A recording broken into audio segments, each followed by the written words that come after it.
Hey guys, how's it going? Kripparrian here. Today I want to give you guys a rundown of what I think are going to be some of the most powerful cards in the upcoming expansion. Now, I know whenever anyone, including myself, have done these videos in the past, they're generally pretty terrible in predicting cards, but I think the game has become more simplistic than ever in terms of kind of understanding what's going to be good, and also I've gained some experience throughout the years of doing this, and I think my chance of landing a good prediction here is better than ever. So, without further ado, I want to bring you guys the top 5 cards. I'm going to start with the 5th most powerful to the top most powerful card in the whole expansion, in my opinion, and give you guys an idea of what I think are going to be the backbone cards of the really the game moving forward until we get a new set at the very least. So to kick it off, number 5 on my list is Hot Spring Guardian.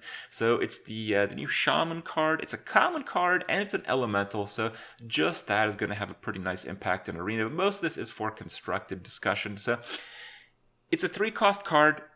It has the 3 battle cry and it has fair stats, and cards like these have just seen play throughout the years. We actually have very little healing right now in the game, which means that aggro decks can be pretty powerful, which means the classes that can have accessible healing are going to use it, and they're going to get a lot of wins as a result. And this does that. Again, it's also an elemental, so you can play as very easily an elemental deck because it's going to hit all those elemental triggers that you need, and there's quite a few elemental triggers for turn 4 as well. And it's got taunt, and it's a very well statted taunt card. So 3-cost taunt is good enough to play in the late game, so you can play this with like a 6 or a 7 drop and block your opponent's big minion and try to push for like a kill. So it's small enough that it can do that, but it's large enough that it beats aggro decks. So if you're playing against like a 1-drop quest hunter, for instance, this card's going to kill like 3 things. So it's really powerful. It's really well statted. It's got taunt. You're just going to automatically win against a lot of those openers just because of this card. It just does so many things, and it's just on such a high power level that I think is going to be one of the backbone cards of Shaman moving forward. And speaking of backbone cards, one of the main reasons to play elementals in the upcoming set is the Blaze Caller.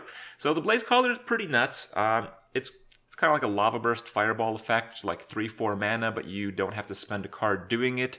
And then for like 3 mana, you get like a 6/6. And it's an elemental, which can further trigger your follow-up elementals on follow-up turns. So, there's some elementals are just like pretty good, but really the main reason why you play elemental decks are for cards like these. Cards that are absolutely crazy if you can consistently play elementals in previous turns. And yeah, the only problem I have with this card is the rarity. It being epic quality is going to make it a bit of a problem for players who don't buy many packs, free-to-play players, of course. Generally, because epic cards are very difficult to come by, they're almost as rare as getting legendary cards, considering that you need 2 of them. And I feel like there's going to be a pretty big divide between players who play just whatever elemental decks and those that play elemental decks with 2 Blaze Callers with a few of like the legendary elementals mixed in as well. So we'll have to see, but certainly looks like a big part of the set has to do with elementals. They've thoroughly tested these cards and make sure they're actually on a pretty reasonable power level. I've even heard comments like the Shaman elemental decks, a few of the top decks actually do very well against Jade decks, like Jade Druid, which is pretty surprising that it'd be a mid-range deck that beats Jade Druid, right? And certainly a card like this would be the backbone of every single one of those decks. So expect to see a lot of that, and expect to consider playing cards with more than 5 health, even though it's not exactly a good idea most of the time. And next up on my list, I think, is the single most backbone card to a class. It is the Duel Macaw. So it's kind of like Web Spinner 2.0, but it's a lot better because if you're in top deck mode and you get a Web Spinner, it's actually pretty bad because in the follow-up turn, you might get a big beast that you can't play with the other card that you drew in the following turn. Duel Macaw is an excellent card on turn 1. It's excellent in the late game. It's a 1-drop, so it works with a Hunter Quest. It's a beast, so it works with the beast hunter thing. I talked about how hunter is getting a lot of very powerful cards, but very few of them actually work together. So a lot of them kind of develop their own deck. Some of them are like play a bunch of beasts. Some of them are play a bunch of 1-drops. Some of them are, control your opponent. Some of them are play a bunch of death rattle shit and probably have like a N'Zoth list. So they're all kind of doing their own thing. But one thing they're going to have in common is every single one of those decks and every single hunter deck, starting from Un'Goro to when this card rolls out of standard, is going to include 2 of these Duel Macaws. Duel Macaw is going to be the backbone of hunter moving forward. I think it's that good of a card. It's just too crazy not to play in every hunter deck that you'll make. So this is good that it's a common card, but in Arena, I think we're going to have some pretty crazy matches from players getting lucky through these. Because you have to keep in mind, getting a random beast does include those of other classes, and particularly Druid has received some pretty crazy mid and late game beasts as of late. So we will see. Number 2 on my list is Calamos, the Shaman legendary minion. It's just a completely insane card. I think this card alone kind of sets Shaman above the other elemental classes, though they do things a little bit differently, so maybe they won't exactly be objectively true, but I kind of think it will be. Calamos is just completely nuts. Obviously, you have to play the elemental beforehand, but Shaman, out of all the elemental classes, is going to have the least difficulty actually doing that. The effects, so you'll have to choose between one of 4 effects. You have to play it right away, but the flexibility and the power of the effects are just absolutely crazy. So the biggest one is probably the board clear. Deal 3 damage to all of your opponent's minions. So I mean, Flame Strike often does that for 7, and then you get like a 1-mana 8/8, and it's an elemental. It's like, oh, well, that's just crazy, right? Well, it's actually way better than that, because sometimes you don't need a Flame Strike. Sometimes you need a heal, so you can heal for 12. Pretty crazy. Sometimes you just want a bunch of things on the board to get through and try to push for an advantageous, maybe like a Bloodlust situation. Well, you can fill the board with 1/1s. That's the third option. Or you can hit your opponent. I think it's for 6 in the face. Again, really, really flexible card. Every single option is very powerful. And I think it's really going to be amazing. The elemental cards are on a really high power level if they can trigger. Shaman can certainly chain them, and you're going to just exhaust your opponent's answers throughout. So, if he doesn't have hard removal, you can just kind of do whatever you want. You can just have him stand alone and just maybe kill a few things. If you're playing against aggro, it's just another heal. If you're, if you're sure your opponent has no more board clears, you can fill the board with 1/1s.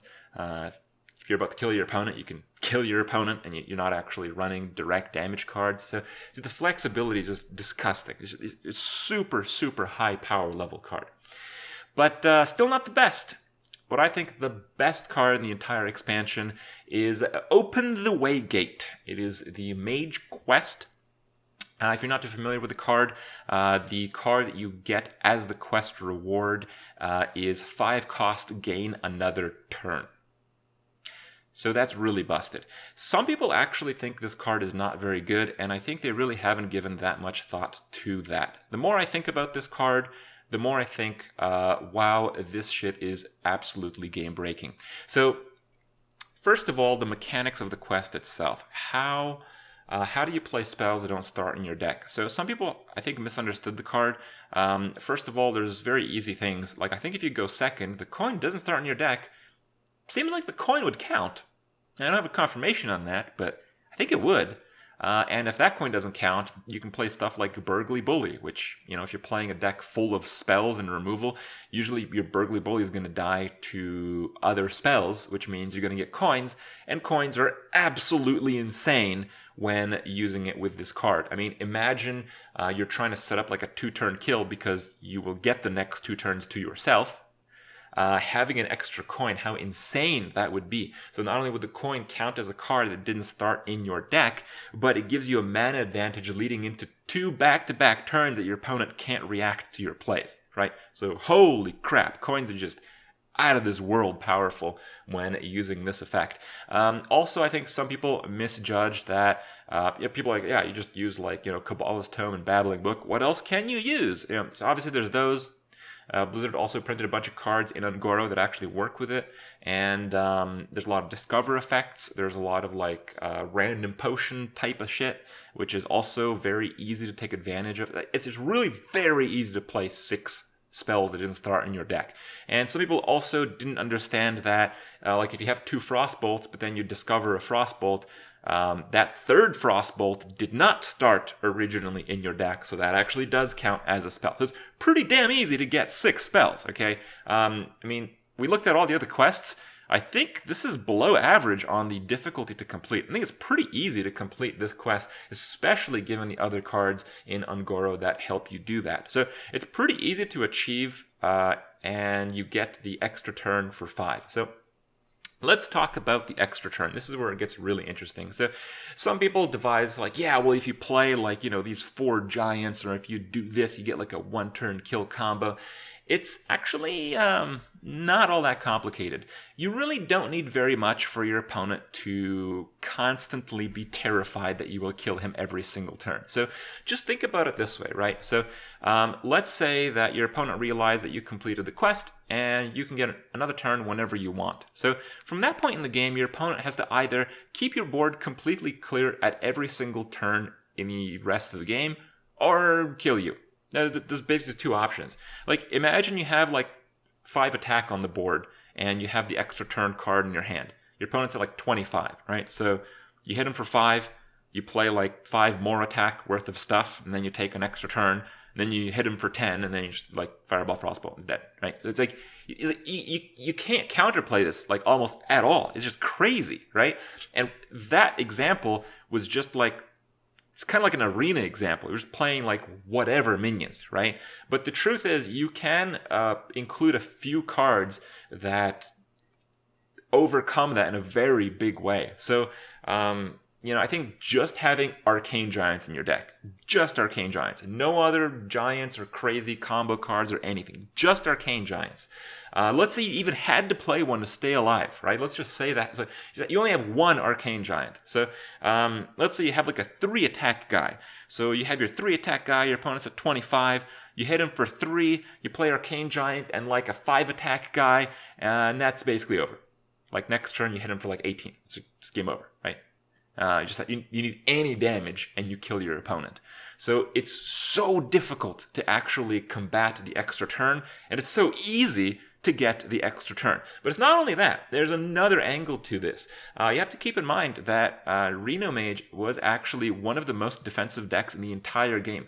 Reno Mage's problem was not staying alive. Reno Mage's problem was killing their opponent. They didn't have very efficient ways to actually take advantage of the board and actually win the game. So they just kind of waited out, and that's why they lost so frequently to Jade Druid and all the rest. But you have to keep in mind, Reno Mage, yes, it had that extra healing, but my point is maybe it didn't need all that much. And if you could have 2 copies of whatever cards you want, because obviously you're not playing Reno, Reno's not going to be part of Standard anymore, you're going to have a much more consistent deck against early game. So you're going to have a deck that's very consistently going to beat aggressive decks, and it's like impossible to lose to other control decks. And you have Ice Block, which makes it almost impossible to lose versus other combo decks. So what's that going to lose against, right? It seems like, you know, other decks are going to have a pretty high power level as well. But man, this seems really, really hard to beat from what I've seen. As a standalone card, I think Open the Waygate might be the single most powerful card we've ever seen. And, well, we'll have to see just how it will roll out. So, hope you guys enjoyed my review. Hope I've inspired you to try a few things when the expansion comes out. And more than anything, I'm very eager to hear what you guys have to say, particularly about the cards I mentioned, but maybe so about some others I maybe hadn't considered as well. So let me know. Hope you guys have enjoyed my review, and I'll see you guys tomorrow.